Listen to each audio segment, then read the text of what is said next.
Steve Jobs was never the smartest engineer in the room. He didn't invent, the smartphone. Steve Jobs builds one of the most valuable companies in the whole world today. He changed how billions of people, live their lives today. His greatest weapon was intelligence. And that's what I love so much about, Steve Jobs. This story is of how one man, just one man, relentlessly pursuit, of perfection, changed the entire world. So let's just dive in right now. The company that was already dead. There are moments in history when the outcome seems inevitable. In the summer of 1997, almost everyone believed Apple had reached one of those moments. The company that had once ignited a computer revolution was now drifting toward irrelevance. Every quarterly report seemed worse than the last. Sales were collapsing. Competitors were accelerating. Microsoft's Windows dominated the market. And Apple looked like a confused company desperately searching for an identity it had already lost. Inside Apple, the atmosphere was heavy. Employees worked hard, but few believed they were building the future anymore. Hallways that once buzzed with excitement had become filled with uncertainty. Meetings produced more questions than answers. Teams competed against each other instead of moving in the same direction. Products multiplied, yet none of them stood out. Shelves were crowded with machines whose names even loyal customers struggled to understand. Performa, Quadra, Centris, Power Macintosh. Each one slightly different. Each one competing for the same customers. Each one consuming resources the company no longer had. From the outside, Apple still looked alive. From the inside, it was slowly suffocating. Financial analysts didn't hesitate to make their predictions. Some openly advised customers not to buy Apple products because they believed the company wouldn't survive much longer. Investors abandoned the stock. Newspapers questioned whether Apple had any future at all. Competitors watched from a distance, convinced they were witnessing the final chapter of a once great company. To most people, the problem seemed obvious. Apple needed more products, more partnerships, more advertising, more ideas, more markets. The logic sounded reasonable. If sales are falling, create something new. If competitors are winning, expand faster. If customers are leaving, give more choices.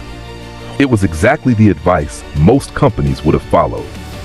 Then Steve Jobs walked back into the building, not as the celebrated founder people admire today, not as the billionaire whose presentations would later captivate the world. He returned as a man who had once been forced out of the very company he created. Imagine the emotions that must have existed in those first meetings. Some employees remembered him as a visionary. Others remembered him as impossible to work with. Many weren't sure whether he could save Apple or destroy what little remained. Jobs entered a company drowning in complexity. He spent weeks walking through departments, asking questions that seemed almost too simple. Why are we making this? Who is this product for? Does anyone actually need it? The answers rarely satisfied him.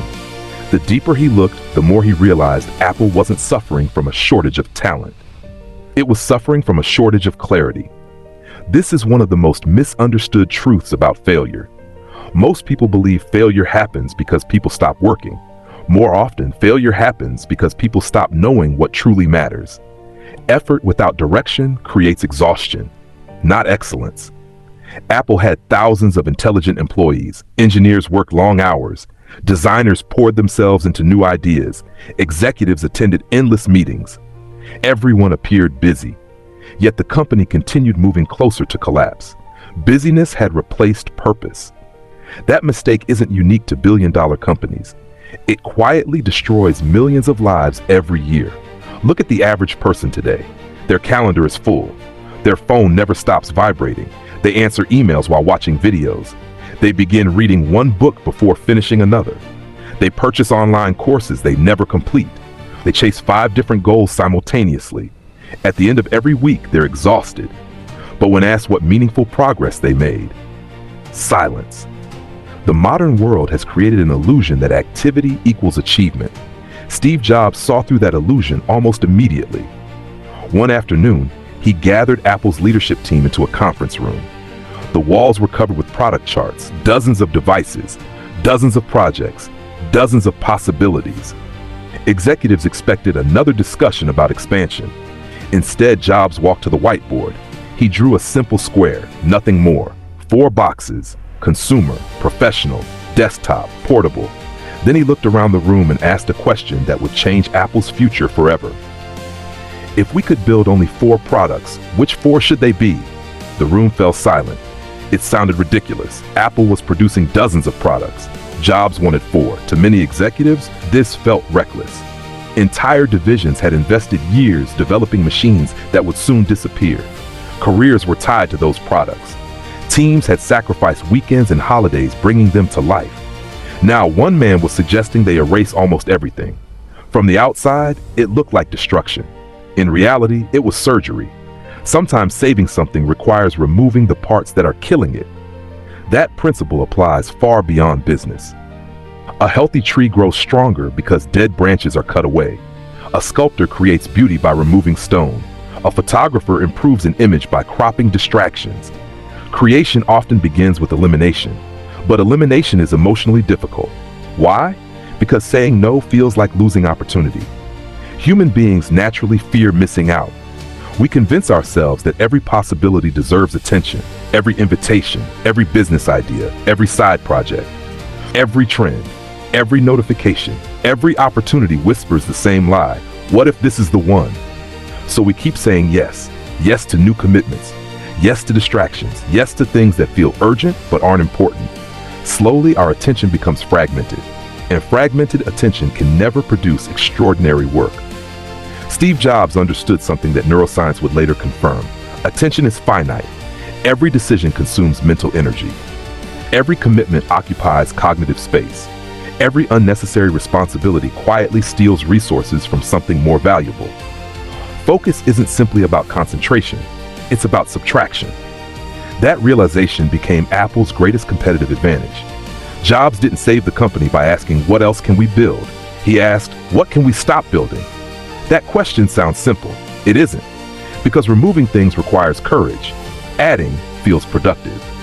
Removing feels terrifying. Anyone can make a list longer. Very few people have the confidence to make it shorter. Within months, projects disappeared. Entire product lines vanished. Meetings ended. Budgets shifted. Teams were reorganized. Employees who had spent years working on certain products watched them disappear almost overnight. Many thought Jobs had lost his mind. But something remarkable began happening. For the first time in years, Apple had direction. Instead of spreading energy across dozens of average ideas, the company poured everything into a handful of extraordinary ones. Quality improved, communication improved, decision-making became faster. People finally understood what mattered. Years later, business schools would study Apple's turnaround as one of the greatest corporate comebacks in history. Most analyses focused on strategy. They talked about products, marketing, leadership, innovation. But beneath every business decision was a psychological principle that applies to every human being. Your life becomes powerful the moment your priorities become clear. Not when your schedule becomes fuller, not when your ambitions become larger, but when you develop the courage to eliminate everything that competes with what matters most. Steve Jobs didn't rescue Apple because he discovered more opportunities. He rescued Apple because he finally decided which opportunities deserve to survive. And perhaps that's the lesson modern life needs most. We don't suffer from a lack of opportunities. We suffer from an inability to ignore them. The boy who refused to see the world like everyone else. Long before Steve Jobs stood on stage unveiling products that would change the world. Long before Apple became one of the most valuable companies in history. Long before millions of people knew his name. There was simply a curious little boy asking questions that most adults never thought to ask. Steve Jobs was adopted shortly after he was born. For many people, that single fact becomes nothing more than an interesting detail in his biography. But psychology tells a deeper story. Children spend their earliest years trying to answer one question, even if they cannot put it into words. Who am I? For an adopted child, that question can become even louder. Not because adoption defines their future, but because it often creates an intense desire to understand where they belong. Throughout his life, Jobs often described feeling different, not better, different. He never seemed comfortable accepting reality exactly as it was presented. Instead, he questioned it. Authority, rules, tradition, education, business, technology, everything. That instinct would later become one of his greatest strengths. Most people inherit the world. Steve Jobs constantly challenged it. This is something many successful innovators have in common. They refuse to accept that the current way is the only way. Where most people see permanence, they see possibility. Steve's adoptive father, Paul Jobs, wasn't a famous engineer. He wasn't a billionaire. He wasn't a university professor. He was a mechanic. He repaired machines, restored old cars, worked carefully with his hands. At first glance, it seems like an ordinary occupation. But inside a small family garage, Paul unknowingly taught Steve one of the most valuable lessons of his life. Whenever they worked together, Paul insisted on something that seemed almost irrational. If they built a cabinet, the back of the cabinet had to look just as beautiful as the front, even if nobody would ever see it. Young Steve didn't fully understand why. Who would care? The cabinet would be against a wall. Nobody would know. Paul's answer was simple: you'll know. That sentence quietly became one of the foundations of Apple's philosophy decades later. People often think craftsmanship is about impressing others. Paul believed craftsmanship was about respecting yourself. Doing excellent work wasn't about applause. It was about character. Years later, Steve Jobs would obsess over the inside of Apple's computers. Engineers complained. Customers would never open the machine. Nobody would notice. Jobs disagreed. He remembered the garage. He remembered the cabinet. He remembered his father. Excellence wasn't something you performed when people were watching. Excellence was who you were when nobody was watching. That idea changed everything. Modern society has become obsessed with appearances. We carefully edit photographs. We polish social media profiles. We chase titles, followers, recognition. Success has become something to display. But Steve Jobs cared about something much deeper: integrity inside the work itself. He believed quality should exist even when invisible. Think about that. How many people today only work hard when someone else is watching? How many employees perform differently when the boss enters the room? How many students study only before an exam?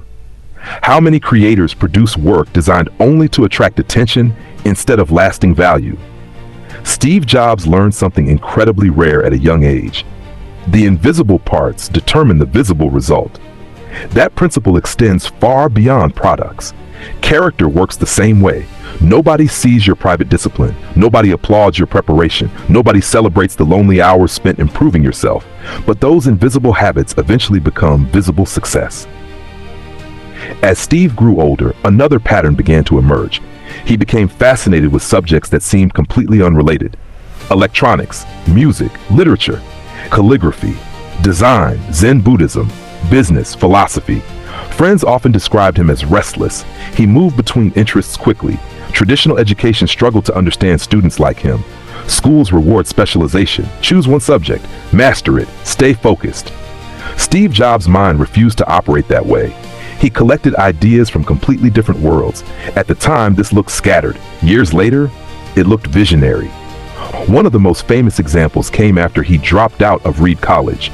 Most people know he left school. Very few know what he did afterward.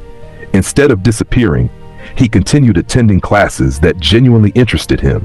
One class completely changed his thinking: calligraphy. To most students, it seemed useless. Beautiful handwriting, letter spacing, typography, elegant fonts. None of it appeared practical. His friends probably wondered why he spent time learning something with no obvious career path. Jobs didn't care. He was curious. Years later, when Apple designed the Macintosh, those forgotten lessons suddenly became revolutionary. The Macintosh became one of the first personal computers with beautiful typography, different fonts, balanced spacing, elegant visual design. Today, we consider beautiful typography normal. Back then, it was almost unheard of. One seemingly useless class quietly transformed modern computing. This reveals another principle that most people overlook. Success rarely comes from one extraordinary experience. It comes from connecting ordinary experiences in extraordinary ways. Most people consume information. Few people connect it. Steve Jobs connected ideas that other people kept separate. Technology met art. Engineering met emotion. Business met storytelling. That became Apple's identity.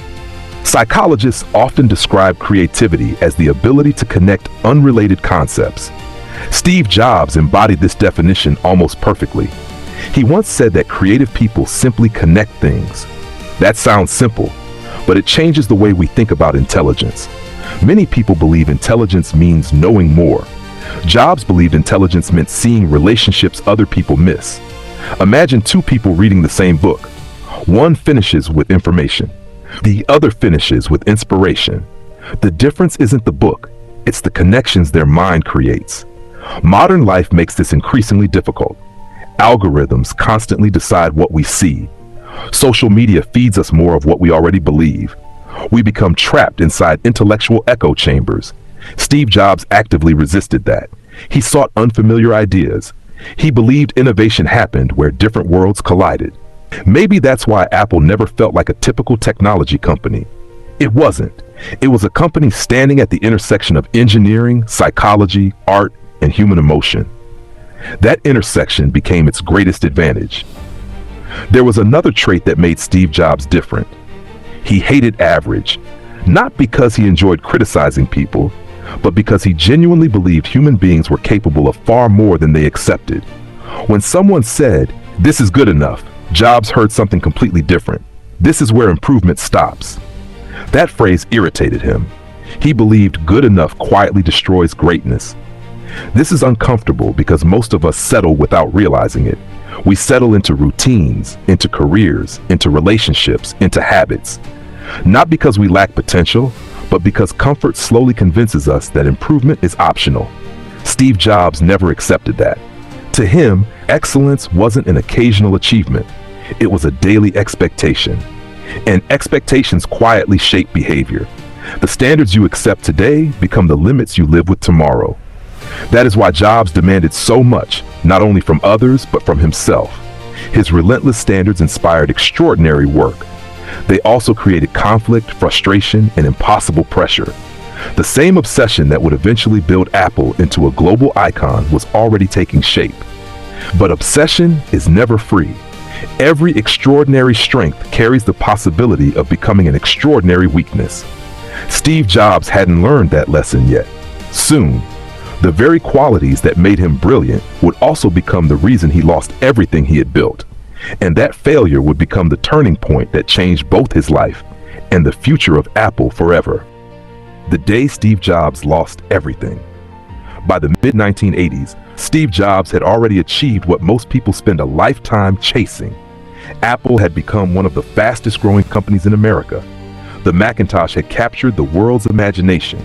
Steve Jobs was celebrated as the young genius who had helped ignite the personal computing revolution.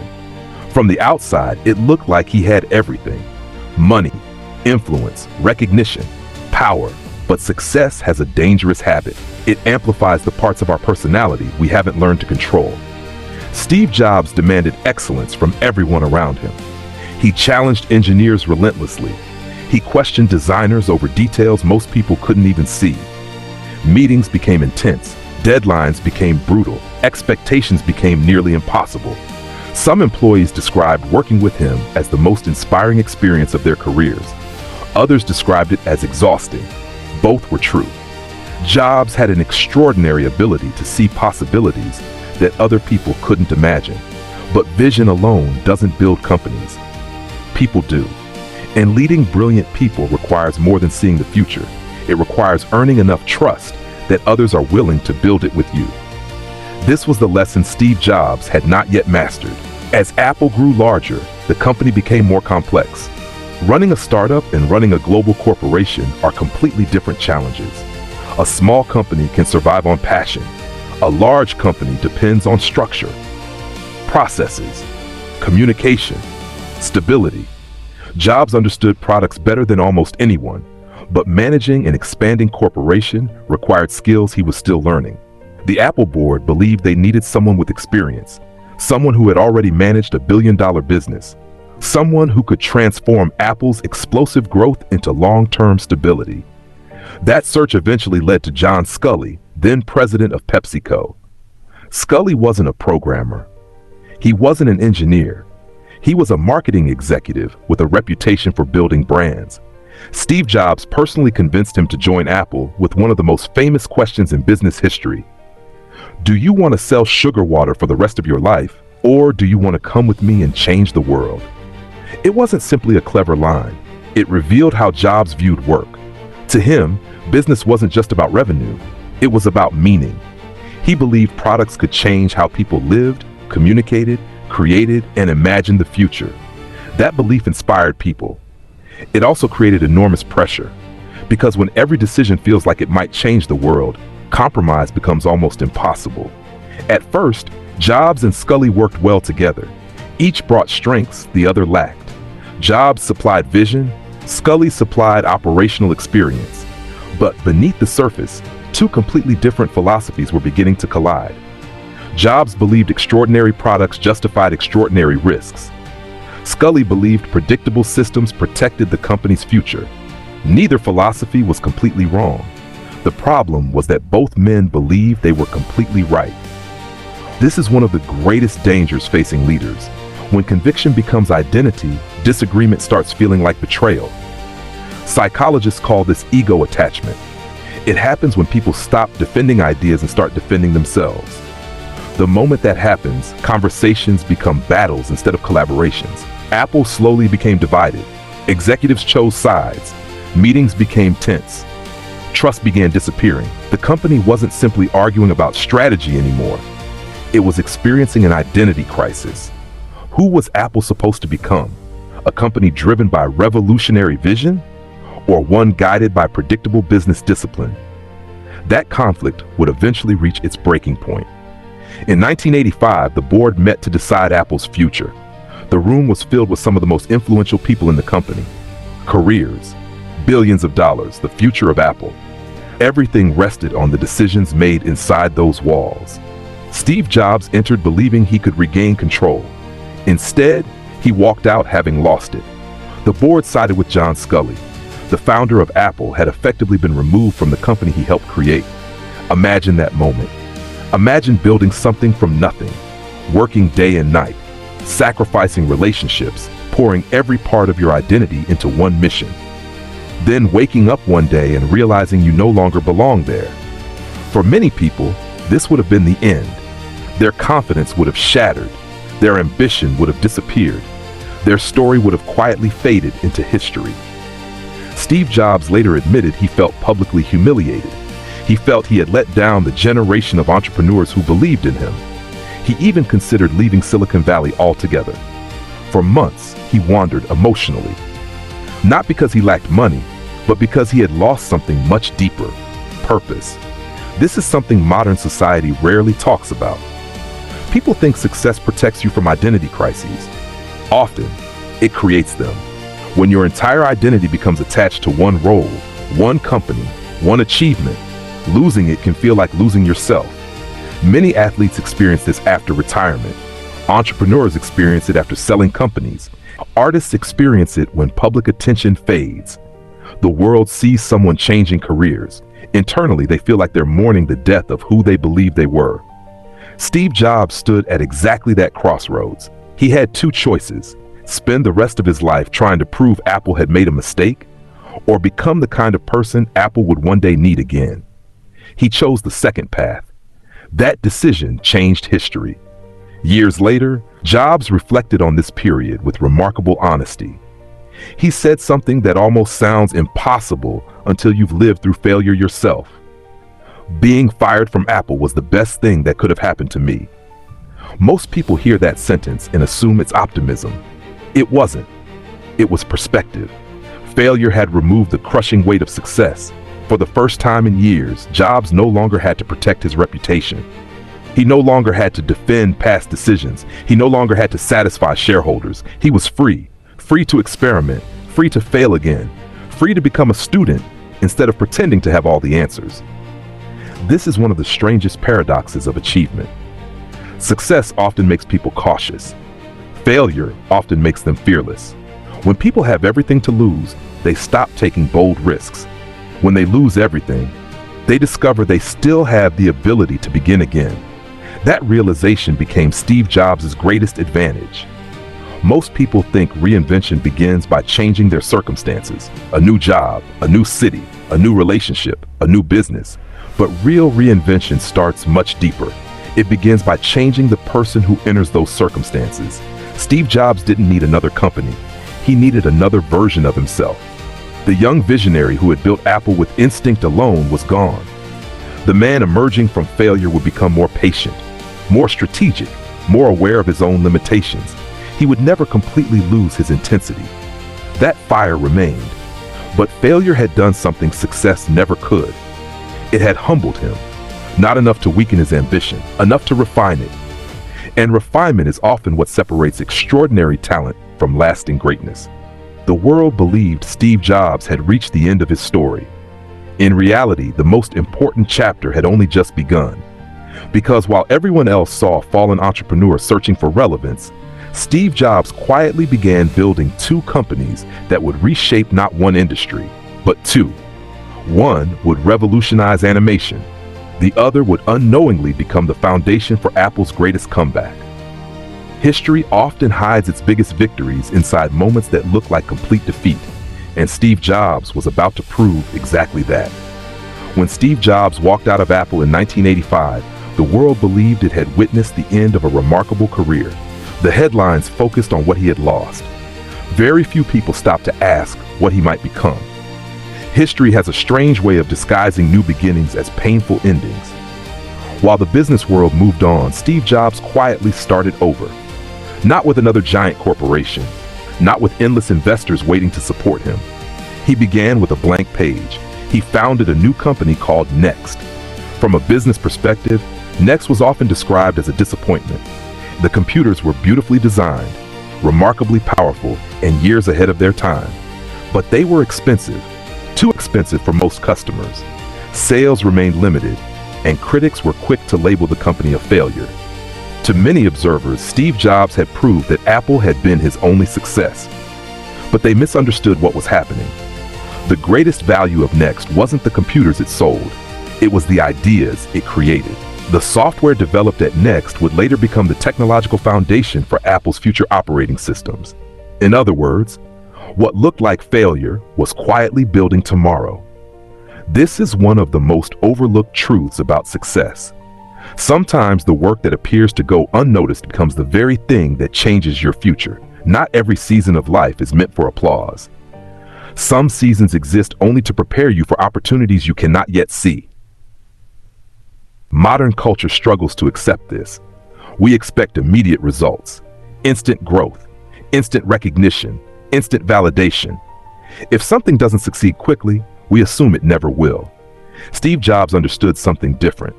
Progress is often invisible before it becomes undeniable. Around the same time, another unexpected opportunity entered his life. A small graphics division owned by filmmaker George Lucas was looking for a buyer. Few people believed it had much potential. Animation at the time was still dominated by traditional hand-drawn techniques. Computer animation seemed experimental, risky, uncertain. Steve Jobs saw something everyone else overlooked. He purchased the company. He renamed it Pixar. At first, Pixar struggled. Years passed without major success. Money became tight. There were moments when the company came dangerously close to shutting down. Many entrepreneurs would have walked away. Jobs stayed. Not because success was guaranteed, but because he believed excellence eventually finds its audience. That belief was rewarded in 1995. Pixar released Toy Story. It wasn't simply another animated movie. It became the world's first fully computer-animated feature film. The film shattered expectations. Audiences loved it, critics praised it, the box office exploded. Once again, Steve Jobs had helped transform an entire industry. Think about how extraordinary that is. One man had already changed personal computing. Now he had helped redefine animation, not because he personally animated films, not because he wrote every line of code, but because he recognized possibilities before the rest of the world could see them. Vision often matters more than certainty. Most people wait until success looks obvious. Visionaries move while success still looks impossible. Back at Apple, the situation continued to deteriorate. The company had never truly solved the problem Steve Jobs had identified years earlier. Products remained confusing. Innovation slowed. Customers drifted away, losses mounted. The company that had once fired its founder now found itself searching for a miracle. In 1996, Apple made a decision few could have predicted. It acquired Next. Officially, the purchase was about software. Unofficially, it brought Steve Jobs home. The man who had been forced out 11 years earlier walked back into the company that had rejected him. Life has a remarkable sense of irony. Sometimes the place that once closed its doors becomes the place that needs you most. Jobs returned to an Apple still fighting for survival. The challenges were enormous. Cash reserves were shrinking. Employee morale remained low. Public confidence had almost disappeared. But Steve Jobs no longer approached problems the same way. Failure had refined his leadership. Experience had sharpened his judgment. The passionate young founder had become a more complete leader. His first actions surprised almost everyone. Instead of announcing dozens of exciting new ideas, he started removing things again. Projects disappeared. Departments were reorganized. Complexity was stripped away. The philosophy that had once saved Apple in 1997 became even stronger. Focus. Not more. Better. Jobs often repeated a simple idea. Innovation is saying no to 1,000 things. Most people hear that sentence and think it applies only to business. It doesn't. It applies to life. Every meaningful achievement demands sacrifice. Every important goal requires the rejection of countless distractions. The quality of your future is often determined by the things you choose not to pursue. That is why focus feels so difficult. Every no carries the fear that you're missing something, but every yes carries the cost of divided attention. Steve Jobs understood that greatness isn't created by doing everything. It's created by protecting what matters. Then came a series of products that would reshape modern life. The colorful iMac, the iPod, the iTunes Store, the iPhone, the App Store, the iPad. People often describe these products as technological breakthroughs. In many ways, they were. But Steve Jobs wasn't simply building better technology. He was changing human behavior. Before the iPhone, people adapted themselves to technology. After the iPhone, technology adapted itself to people. That shift happened because Jobs asked questions most companies ignored. How should technology feel? How should it look? How should it disappear into everyday life instead of demanding attention? He wasn't obsessed with specifications. He was obsessed with experience. That's why Apple products felt different. They weren't just functional, they felt personal. Steve Jobs once said that design isn't just what something looks like. Design is how it works. That sentence changed an entire industry. Real excellence isn't decoration, it's intention. Every detail should have a purpose. That lesson extends far beyond technology. Your habits, your relationships, your work, even your daily routines, everything improves when it is built with intention instead of accident. But greatness always asks for a price. Behind every legendary presentation, behind every revolutionary product, behind every standing ovation, there was a human being carrying extraordinary pressure. Steve Jobs demanded perfection, not only from those around him, but from himself. That relentless pursuit produced brilliance. It also produced conflict. Many colleagues admired him deeply. Others struggled under his impossible standards. Greatness and difficulty often lived inside the same person. This is the part of success people rarely discuss. Every strength has a shadow. Confidence can become arrogance. Passion can become obsession. Perfection can become impossible expectations. The qualities that build extraordinary lives can also create extraordinary challenges if left unchecked. Steve Jobs was not a perfect man. He never claimed to be. His legacy isn't valuable because he was flawless. It's valuable because he refused to accept mediocrity. In 2003, Steve Jobs was diagnosed with a rare form of pancreatic cancer. The news forced him to confront a reality that no amount of success could escape: time. For someone who had spent his life thinking about the future suddenly became uncertain. Years later, standing before graduates at Stanford University, Jobs shared one of the most profound reflections of his life. He spoke about death not with fear, but with clarity. He explained that remembering our mortality strips away illusion, pride, fear, embarrassment, the need for approval. They begin to lose their power when we realize life is finite. Perhaps that is why his final years carried an even greater sense of urgency. He understood something many people spend decades avoiding. The greatest risk is not failure. The greatest risk is reaching the end of life having never fully committed yourself to what truly mattered. So what was Steve Jobs' greatest invention?